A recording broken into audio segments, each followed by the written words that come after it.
지난 시간에는 하나님의 보좌가 있는 하나님의 집무실에 대한 모습을 우리가 함께 살펴보았습니다. 오늘은 하나님의 보좌의 옆에 어린 양이 계셔서 그 어린 양이 7인을 떼는 그 두루마기를 받으시는 그 말씀에 대해서 배웁니다. 자, 그럼 여러분들 이 두루마리가 무엇이죠? 두루마리. 이 두루마리는요, 옛날에 왕이 어명을 내릴 때 그 내용을 써서 주는 조서라고 생각하시면 돼요. 그 조서를 오늘 하나님이 가지고 계신다는 거예요. 이 조서를 누가 가질 것이냐, 그 조서에 있는 내용을 누가 실행할 것인가, 그에 대한 말씀이 오늘 이 본문의 말씀이라고 봅니다. 그럼 첫 번째, 이 두루마리는 누구의 손에 있다고 했습니까? 1절에 보니까 내가 보매 보좌에 앉으신 이의 오른손에 두루마리가 있으니 안팎으로 썼고 7인으로 봉하였더라. 이 보좌에 앉으신 이라고 오늘 본문에 말씀하고 계십니다. 이분이 누구시죠? 바로 우리 하나님 아버지이십니다. 하나님 아버지 손에 이 두루마리가 있습니다. 이 두루마리는 무슨 의미라고 말씀하셨죠? 하나님이 하실 일을 적어놓은 계획서가 바로 이 두루마리 안에 있는 것입니다. 그러면 이 두루마리는 무엇으로 봉해졌다고 말씀하고 있습니까? 1절에 보니까 7인으로 봉해졌다, 그렇게 말씀하고 있습니다. 우리는 성경에서 숫자들을 많이 봅니다. 이 성경에 있는 숫자들을 해석함에 있어서 어떨 때는 그 해석을 그대로 볼 때도 있고 그 해석의 의미로 해석해야 할 때가 있습니다. 우리가 숫자를 그대로 볼 때는 계산으로 세워놓은 것들은 그 숫자 그대로 봅니다. 그러니까 인구조사를 했다든지 고기를 몇 마리를 잡았다든지 또 보리떡 5개와 물고기 2마리로 12바구니 거두었다든지 이런 말에는요, 그 숫자 그대로 봅니다. 그러나 이 숫자를 해석할 때가 있습니다. 이때는 그 의미를 부여해 놓았습니다. 그래서 그 숫자의 뜻을 전하기 위해서 1이라고 하는 수는 하나님의 수, 이 2이라고 하는 것은 증인의 수, 3이라고 하는 것은 하나님의 수 또는 삼위일체 수, 이 4라고 하는 숫자를 쓸 때는 세상의 수 또는 땅의 수, 그렇게 이야기하고요. 5라고 할 때는 고난의 수 또는 은혜의 수, 기쁨의 수라고 얘기합니다. 그리고 6으로 계산할 때는 그것은 인간의 수다. 또 7은 완전수, 안식의 수, 무한의 수를 얘기할 때 7을 쓰고요. 이 8은 부활의 수고요, 새로운 시작의 수입니다. 또 9를 해석할 때는 완결의 수, 종결의 수라고 해석하고요. 10을 해석할 때는 완성의 수, 이렇게 말을 합니다. 그래서 오늘 계시록의 말씀 보면 이 7의 수가 나와요. 이 7의 수는 어떻습니까? 완전의 수라 그랬어요. 그러니까 이 완전의 수는 변할 수 없는 무한의 수인 것이죠. 그래서 이 7인이라고 했을 때는 완전히 찍혀서 변동할 수 없는 확고부지한 의지가 있다는 뜻인 것입니다. 그래서 7이 들어가면 확실히 되어진다는 말이에요. 그리고 영원하다는 말이죠. 그래서 7등불, 7는, 그 다음에 7불, 7영, 이건 뭐예요? 완전한 것을 나타내는 거예요. 그러므로 7불을 가졌다, 7눈을 가졌다, 7영을 가졌다, 모두 누구를 나타내시는 거죠? 무한하신 하나님을 나타내는 것입니다. 그러면 이 요한은 왜 울었습니까? 2절의 말씀 보니까 힘 있는 천사가 이렇게 외칩니다. 누가 그 두루마리를 펴며 그 인을 떼기에 합당하냐 하나, 하늘 위에나 땅 위에나 땅 아래 능히 그 두루마리를 펴거나 보거나 할 자가 없다. 그래서 요한이 울었다는 것입니다. 이 요한이 울은 그 울음에는 2가지 뜻이 있습니다. 첫째는 요한이 왜 천상에 올라갔죠? 하나님께서 이후에 될 일을 네게 보여줄 것이다 라고 말씀했었습니다. 그러니까 요한에게 있어서는 장차될 일이 너무나 중요해요. 왜 장차될 일이 중요할까요? 지금 이가 어느 때입니까? 이 도미티안 황제가 오늘 우리 성도들을 핍박하고 죽이는 그런 상황인 것입니다. 성도들은 지금 누구를 기다리고 있어요? 우리 주님이 다시 오실 날을 기다리고 있었다는 것입니다. 그러니까 이 성도들이 기다리는 예수님을 이제 알려줘야 되는데, 그런 기대를 가지고 희망을 가지고 올라갔는데 이 인을 뗄 사람이나 또 펴볼 사람이나 없었다는 거예요. 그래서 그 약속, 그 소망을 알고 싶었기에 알지 못할 수 있다고 하는 그것 때문에 울었다는 것이고요. 두 번째로, 이 하나님으로부터 이 두루마리에 써져 있는 명령을 수행할 수 있는 자가 이 피조물이 없었다는 거예요.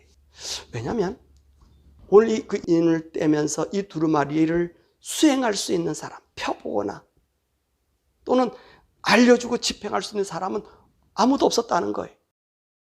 이 하나님의 명령은요, 하나님 자신의 명예를 가진 자가 대항할 수 있는 거예요. 다시 말하면 피조물들은 하나님을 대행해서 하나님의 계획을 이룰 수가 없어요. 아무리 그룹 천사라 해도, 또 24장로라 할지라도 하나님의 심판을 완전히 이행할 수 없습니다.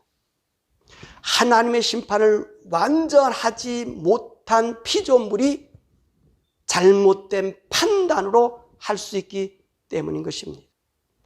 바로 그래서 하나님의 심판을 집행할 수 있는 분은 심판의 대상들에게 심판할 수 있는 무결자가 되어야 된다는 거예요. 책이 잡히거나 꼬투리가 있는 어느 누구도 될 수 없다는 거예요.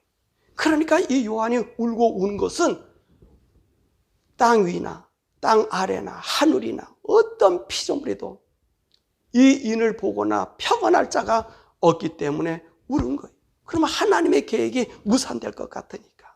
그래서 오늘 이 요한이 울게 된 것입니다. 자, 그런데 오늘 여기 있는 말씀 보니까 이 인을 띨 사람이 있다라고 말씀하고 있어요.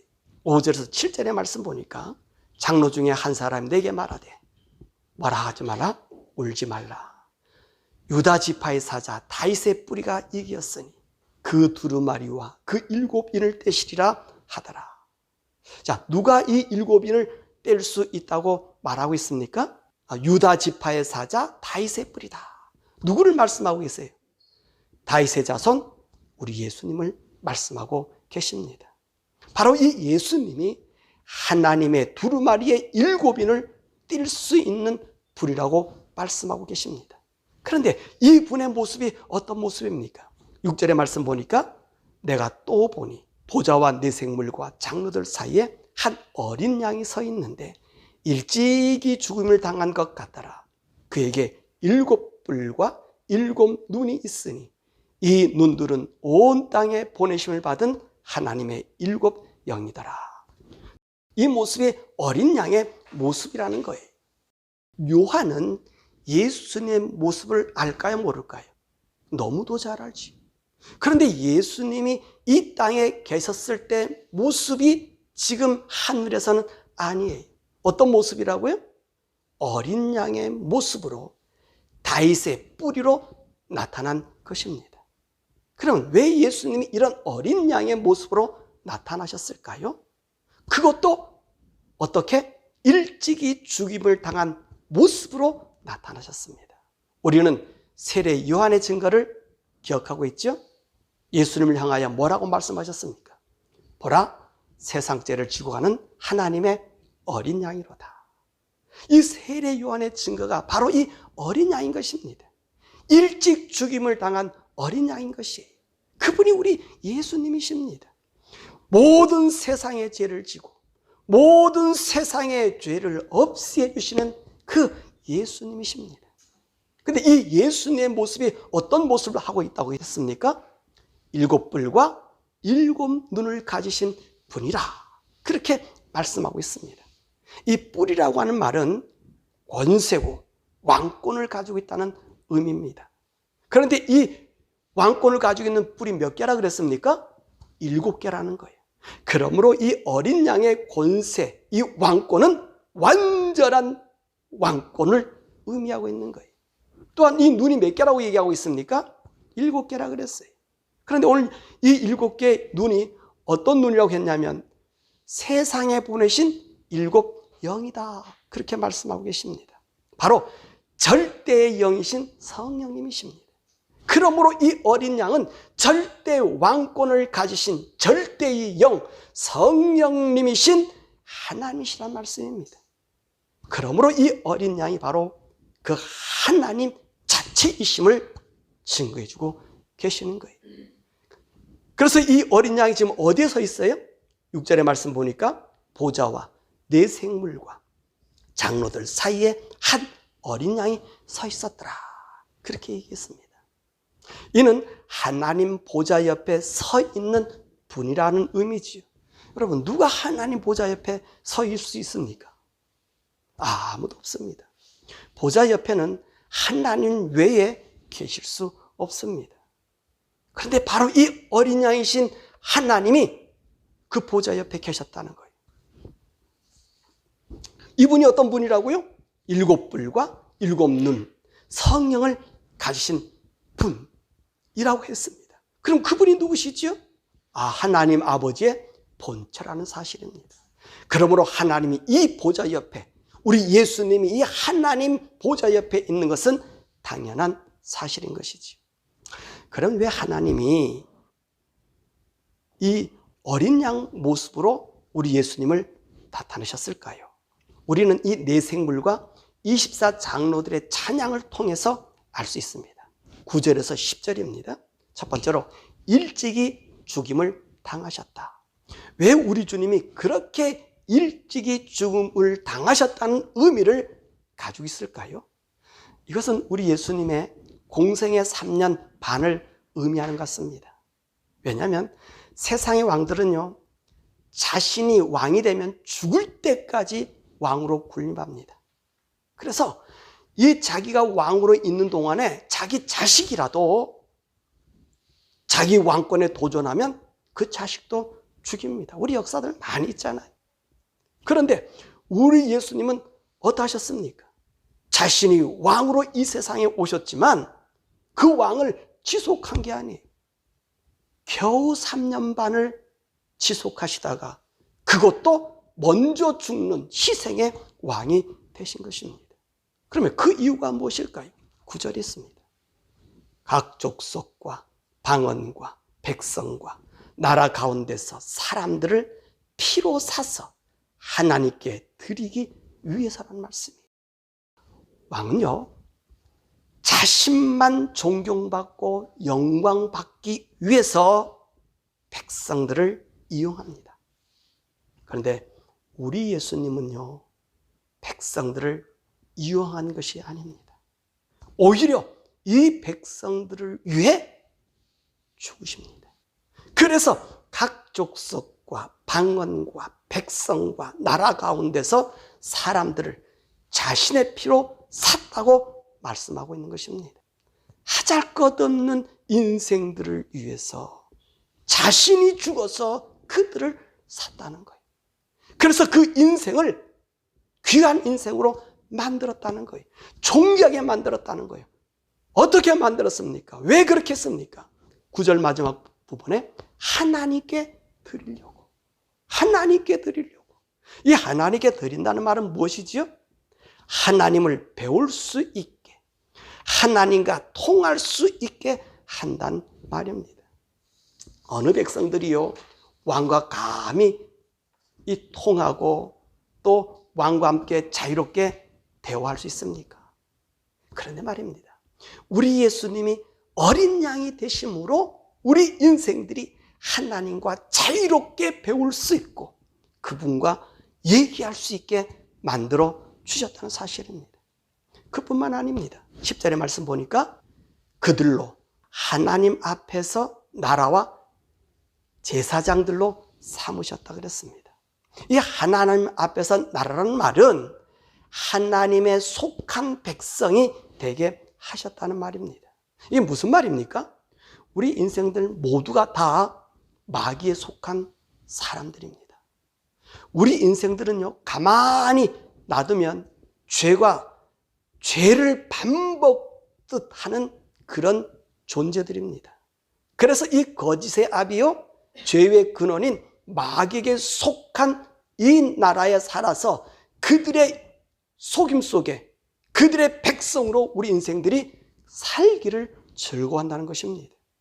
그런데 우리 예수님께서 죽으심을 당하심으로 우리를 마귀의 나라에서 하나님의 나라의 백성으로 바꾸셨다는 말씀입니다.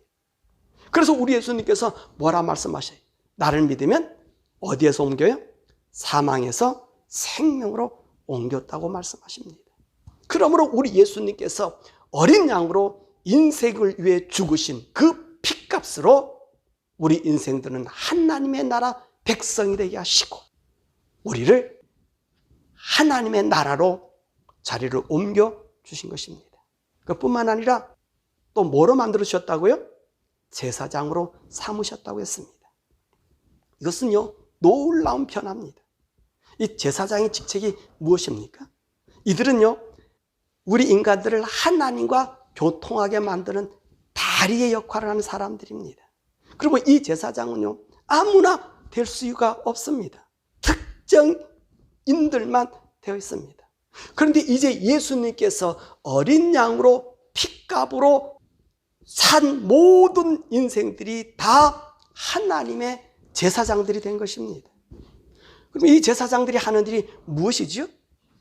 백성들의 죄를 용서해주고 백성들을 위해서 기도해주는 일을 하는 거예요. 이들 제사장들이 없으면 인생들은요, 하나님과 연결될 수 없습니다.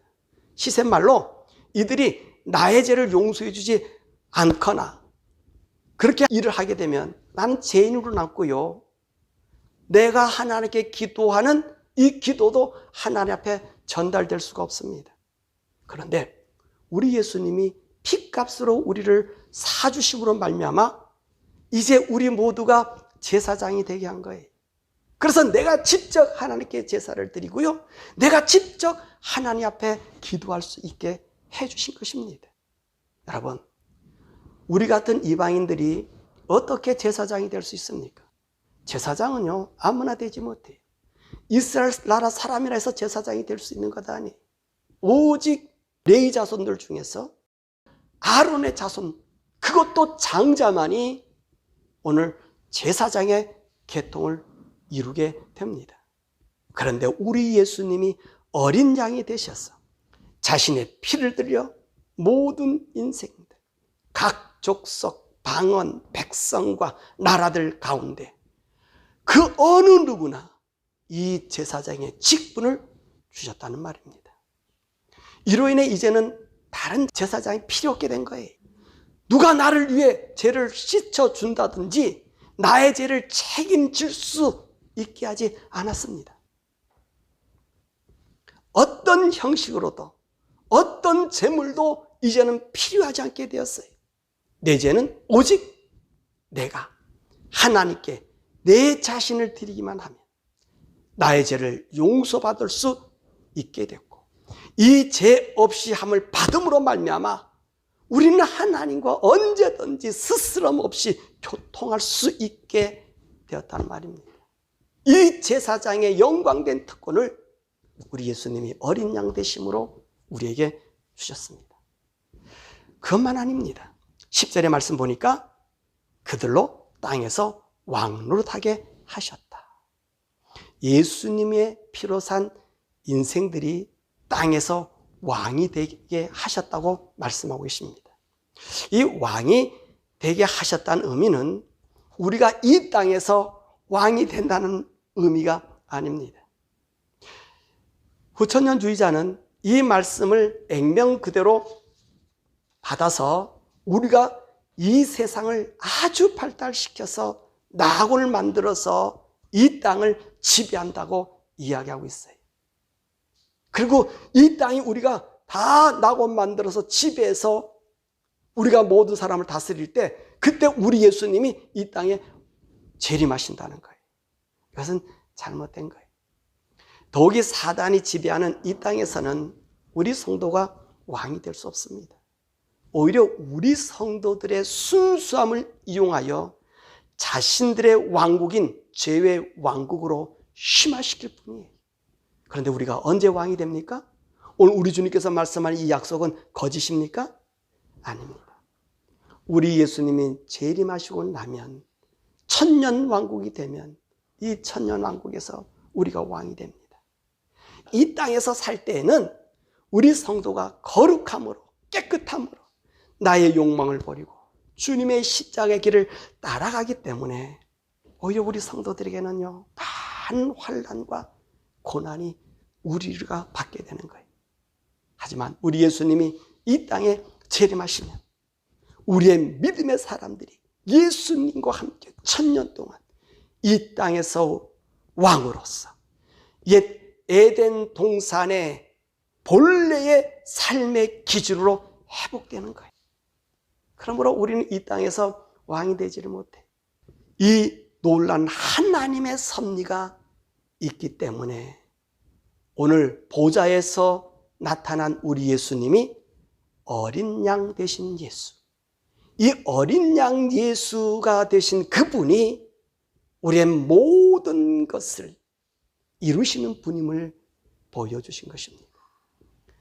그러면 이 네 생물과 24장로들과 천군 천사가 왜 어린 양 되신 예수님을 찬양하고 경배합니까?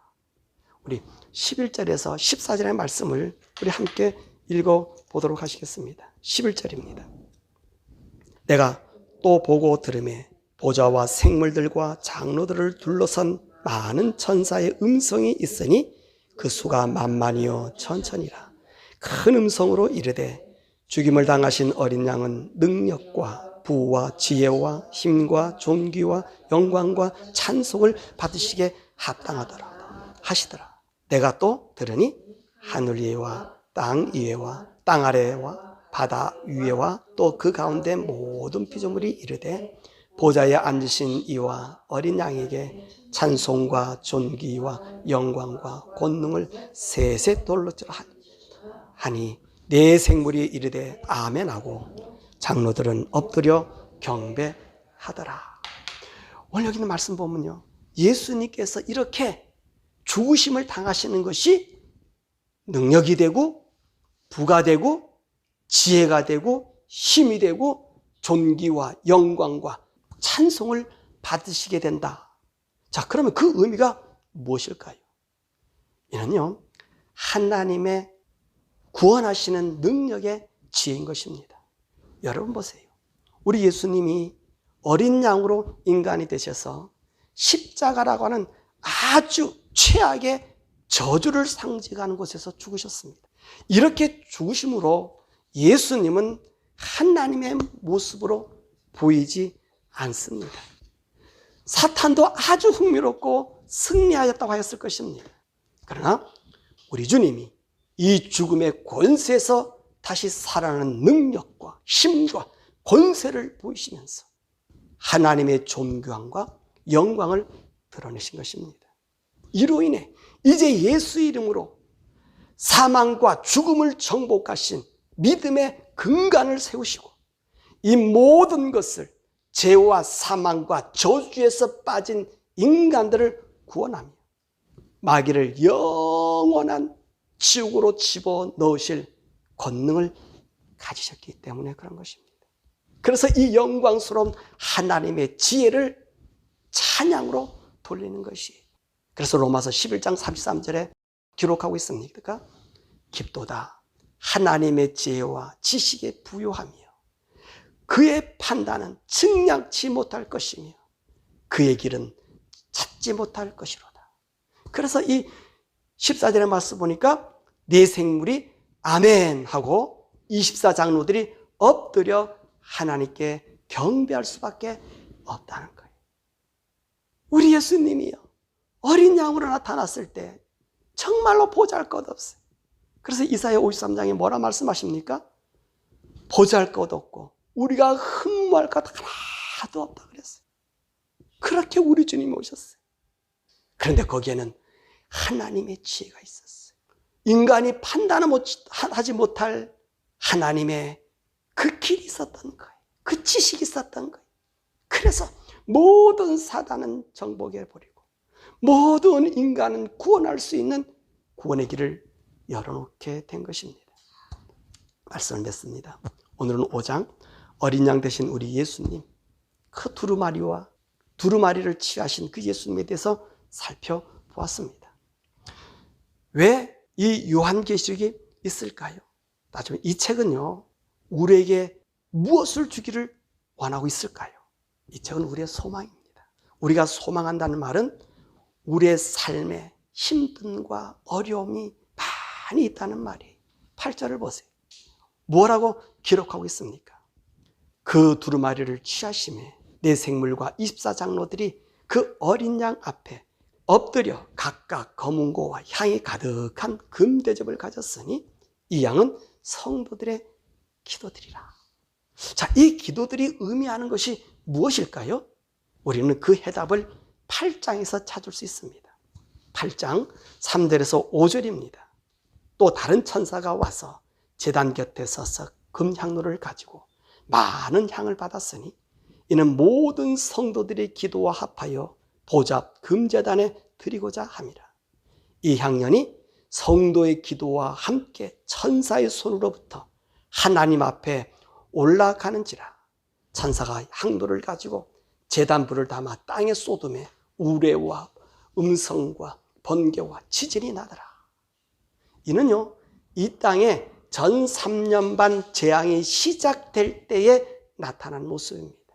이때 어떤 모습이 나타납니까? 성도들의 기도가 하나님의 제단에 부러지자 이제 재앙이 시작되는 거예요. 이것은 이 땅에 사는 성도들의 기도라는 말씀입니다. 이 땅, 사단의 세상에서요, 우리 성도들이 믿음을 지키며 살 때 수많은 고통과 고난들이 있는 거예요. 그들은 왜 우리가 기도하고 있습니까? 주님이 오신다고 그러셨는데, 주님이 오신다고 약속해 주셨는데 왜 오신다는 주님이 이제까지 오지 않습니까? 그렇게 물음으로 기도하는 거예요. 자, 이 물음의 기도가 우리 성경에 있어요. 6장 9절에서 11절의 말씀 보세요. 6장 9절에서 11절. 9절, 다섯째 인을 떼실 때에 내가 보니 하나님의 말씀과 그들이 가진 증거로 말미암아 죽임을 당한 영혼들이 제단 아래에 있어 큰 소리로 불러 이르되 거룩하고 참되신 대주제여, 땅에 거하는 자들을 심판하여 우리의 핏값을 갚아주지 아니하시기를 어느 때까지 하시려 하나이까 하니 각각 그들에게 흰 두루마기를 주시며 이르시되 아직 잠시 동안 쉬되 그들의 종들과 형제들도 자기처럼 죽임을 당하여 그 수가 차기까지 하라 하더라. 우리 하나님은요, 우리 성도들의 기도를 듣고 참으셨다가 마침내 하나님의 계획을 실행하는 거예요. 우리 성도들이 얼마나 부르짖고 있어요. 이 세상에 사는 동안에 얼마나 힘들어요. 그런데 우리 하나님이 왜 참으신다고요? 언제까지 구원할 성도들이 있다는 거예요. 그래서 우리 주님 뭐라 말씀하십니까? 내가 너희들에게 무엇을 준다 그랬어요? 두루마기, 흰옷을 너에게 입혀줄 거야. 조금만 더 기다려. 그렇게 우리 주님 말씀하십니다. 그러므로 사랑하는 성도 여러분, 여러분과 저는요, 이 세대를 본받지 말아야 합니다. 세상을 사랑하지 말아야 합니다. 왜냐하면 하나님의 심판의 7년 대환란을 바로 우리 성도들을 위한 재난이기 때문에 그래요. 7년 대환란이 온다. 그건 우리 성도들에게 희망의 근무입니다. 이제는 뭐예요? 더 이상 이 세상에는 수고와 고통과 아픔과 저주가 없는 그 세상이 우리에게 나타내는 증거란 말입니다. 그러므로 이 요한계시록은요, 우리의 희망의 책입니다. 그래서 오늘 계시록에서 뭐라 말씀하십니까? 이 말씀을 읽는 자와 듣는 자와 이 가운데 지켜 행하는 자가 복이 있다고 얘기하는 거고요. 마지막 부분에는 이 말을 절대로 너희들 감하지 말라는 거예요. 다 지켜 행하라는 거예요. 이것이 왜 우리에게 복이 되기 때문에 그런 것이. 그럼 우리 성도들은요, 날마다 이 세대를 점검해야 되는 거예요. 그러면서 우리 주님의 오심을 고대할 때에 우리 주님이 이 땅에 오시면 그 주님이 주실 그 영광, 우리로 그의 나라가 되게 하고요, 제사장이 되게 하고요, 더 나아가서 하나님의 아들로서 왕이 되게 해주실 뿐만 아니라 하늘의 천사들이 우리를 찬송하는 찬송받을 자로 만들어 주시기 때문에 그렇습니다. 그러므로 우리가 이 세상 유혹을 넘어 우리의 믿음의 신조를 지켜 우리 영광의 면류관을 쓰시는 우리 거룩한 약속의 성도가 되기를 우리 주 예수 그리스도의 이름으로 간절히 축원합니다.